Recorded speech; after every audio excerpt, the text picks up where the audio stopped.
Breaking news చూస్తున్నాం. నేడు హైదరాబాద్లోని జలసౌధలో కీలక సమావేశం నిర్వహించనుంది. ఈ సమావేశం ఉదయం 11 గంటలకు ప్రారంభం కానుంది. ఇప్పటికే 2 సార్లు వాయిదా పడిన ఈ సమావేశం పలు కీలక అంశాలను చర్చించబోతుంది. తెలంగాణ, ఆంధ్రప్రదేశ్ రాష్ట్రాల మధ్య ఉన్న జల వివాదాలను పరిష్కరించేందుకు ఈ భేటీ కీలకమైంది.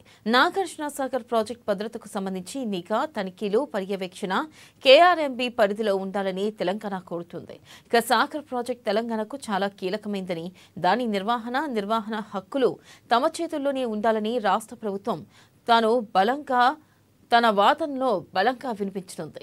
ఇక ఈ సమావేశంలో ప్రధానంగా సాగర్, శ్రీశైలం ప్రాజెక్టులకు సంబంధించిన భద్రతా నిబంధనలు, నిర్వహణ అంశాలు చర్చించనున్నాయి.